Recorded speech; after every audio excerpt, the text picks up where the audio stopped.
think? I'm trying to aim high, but it falls down and then rolls that Yeah, way. it's okay. Just keep filling up that, then we'll move it up. Yeah. Welcome to December. This is what last December looked like for us.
Coming along, I think.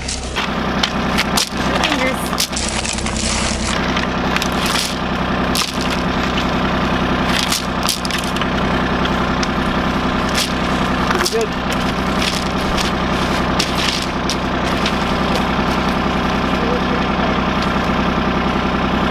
We're wondering if we should go get more Tyvek. Our goal is that if any water comes down here, that it just runs off. We do have our foundation drain in there, but we definitely don't want to overload it. And we don't know if we're being overly ambitious or not. Guess we'll find out over 30 years.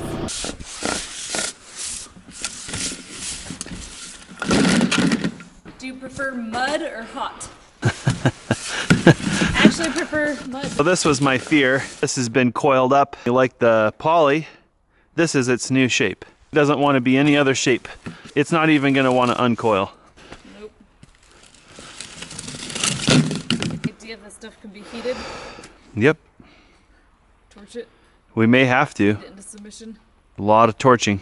Kind of just talking about this whole Thermopex burying, trenching debacle. Alyssa's proposing that we don't even bury it right now because we don't even really know where it should terminate. I'm pretty confident this is where the boiler is going to go, but where precisely, that's not clear. The only reason we were even going to do this right now is just because we're already at it. We've got the excavator up here, we're backfilling the foundation, etc. And so we felt it might be a good idea to do that now, but through the conversation it's kind of becoming obvious that it might be more work down the road to try to fix something that's put in the wrong place.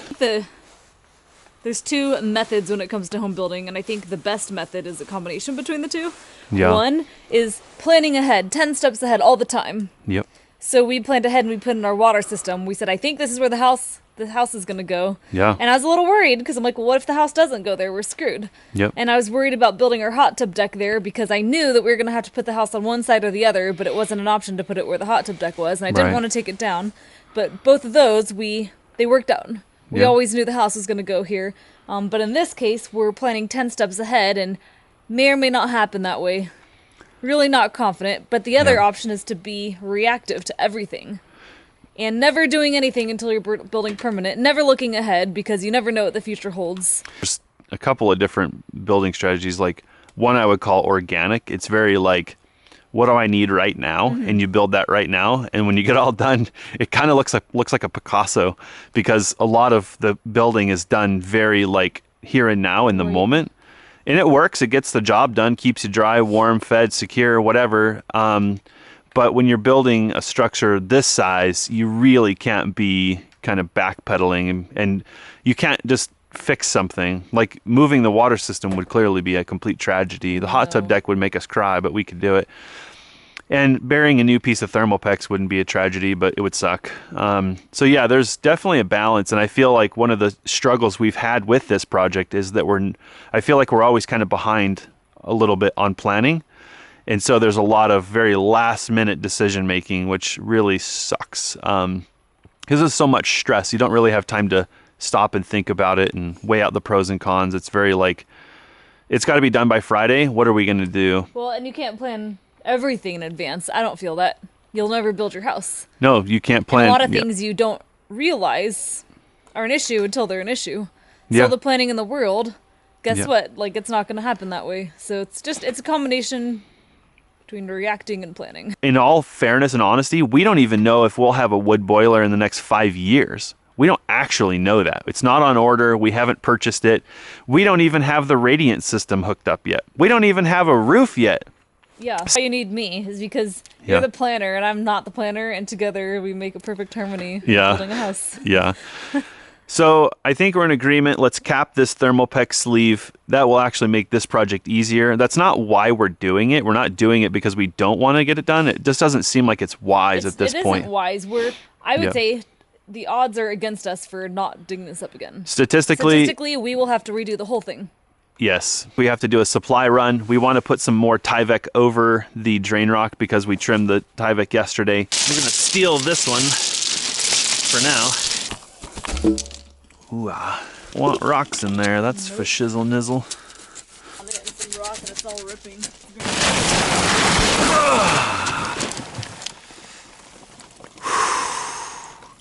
So I just got hit in the back by that rock. That.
Just in the nick of time, Alyssa got home from town with more Tyvek. Here's looking really good.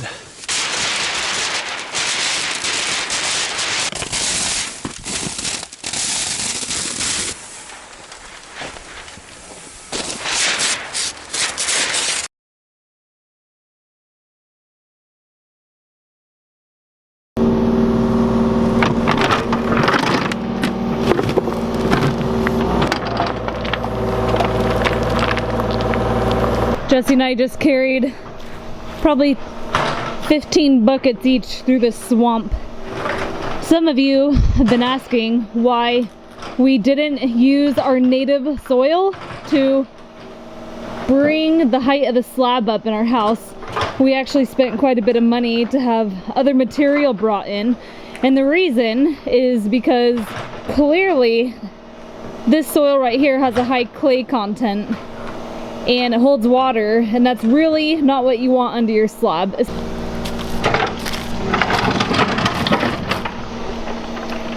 Last year, Jesse and I were doing this type of work without mud boots, and having mud boots makes it a lot better. I'll toss these bad boys off and go in the RV without getting the RV muddy.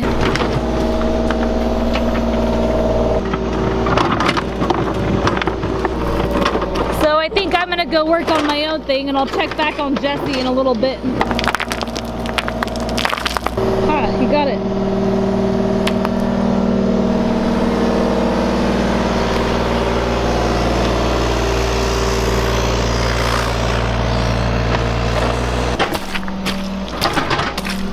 Back to what I was doing yesterday, sorting through this material pile and cutting firewood.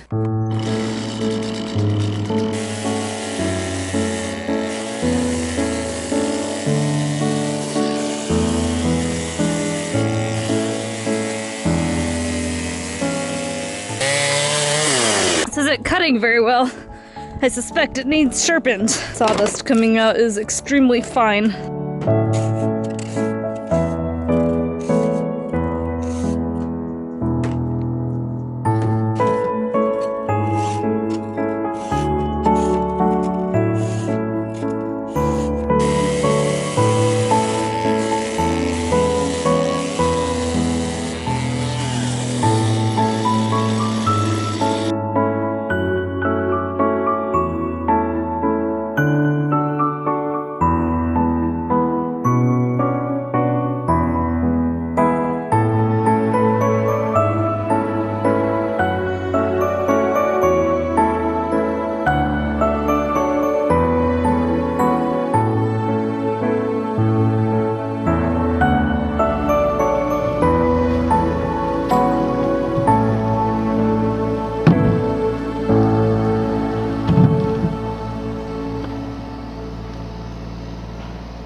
Go to cut some wood, now I need to file rakers, like something else that I haven't done before. Are you freaking kidding me?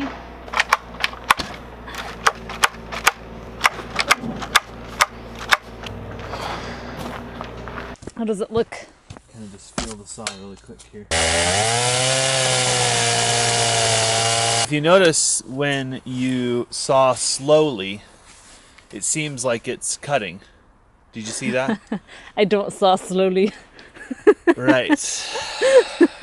When you cut Juicy slowly, looking sawdust. it's cutting. Okay. But when you cut fastly, you cut Alyssa-ly, it's cutting worse. Speculating. So let's just take a little off the rakers and see what happens. 1, 2, 3. Yeah, it's part of the tool, but for whatever reason, this tool does not seem to do a very good job on the rakers.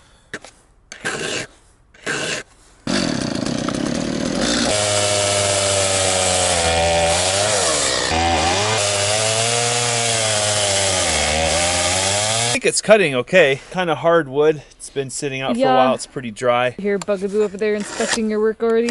Oh, is he inspecting my work? Oh my gosh. He's on top of the backhoe. Hey, what are you doing up there? What are you doing on top of the backhoe? Bugaboo. What are you doing? Bugaboo. How are you gonna get down? How are you gonna get down, buddy?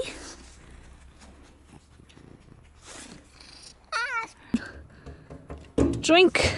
It's really cute and it'd make a nice trellis. We're not to the point of cute yet. We have a little bit of Pinterest in us. Nothing we're doing right now would ever have any success on Pinterest because people would be like, it looks dirty, it looks cold, it looks... It is like, dirty, it is cold. I can't do it in my cute flannel.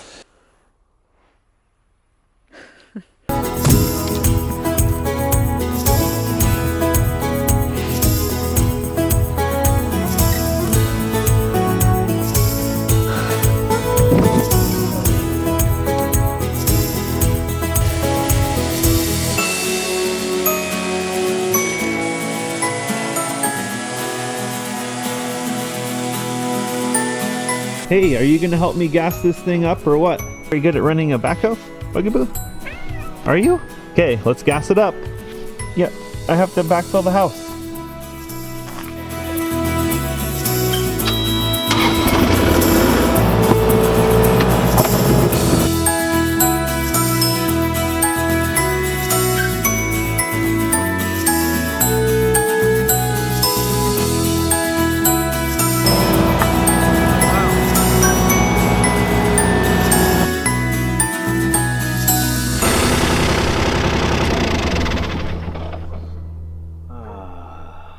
I feel like I already threw my back out just carrying all that sand.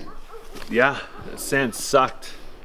It's like you can't ever carry sand on a nice, even sidewalk. It's always through ankle-deep mud on the side of a hill in a trench with head obstacles. Oh, we did it. Good job, Liv. We successfully backfilled our foundation. We have some work to do on the west side, don't we? Yeah, a little bit. It's not too much. Backhoe friendly. It'll take less than an hour with the backhoe. But I don't want to get too hardcore over there because we got to connect the septic, and otherwise you're just doing double work. Yeah. So Sure. once the septic's done, connected and everything, then I'll go bonkers backfilling that. I could probably get the backhoe in through here now. Yeah. I could drive the Looks backhoe way all the way better. around here if I I'm wanted pretty to. sure it'll be Yeah. interesting because I think like we're committing to losing that tree if we leave it buried like that. But Is what it is. you If the tree can survive, it can stay. And if it can't, it can't. This project went smoother than expected. It took about as long as expected, but we kind of had some highs and lows. Overall, I would say I feel good about the foundation. I feel like we did the best we could. We paid a lot of money for drain rock, and then we mixed a bunch of dirt in it, which irritates me because it kind of defeats the purpose of having washed rock. But I would say probably 9 out of 10 buckets of rock that I put in there were pretty clean. Waiting on yet another day. This project took all weekend, but we were kind of divided attention. So thankfully we got it done. The excavator will go back tomorrow. I feel really good about how our foundation turned out. I feel like I had to really challenge myself. It's kind of funny when I'm on the side of the hill in the excavator, it feels really steep. But when I look at it, it doesn't look that steep. So I challenged myself to learn a few new skills with the excavator. We've got to get our septic hooked up, and that's going to happen just behind the water main right there, going across our stairs. Then we can finalize backfilling this section. We've got to daylight out our footing drain. All of that can be done with the backhoe. So wish I would have heated the hot tub. It would feel really good on my shoulder right now. Starting to really feel that rock that fell down and hit me in the back of the neck earlier.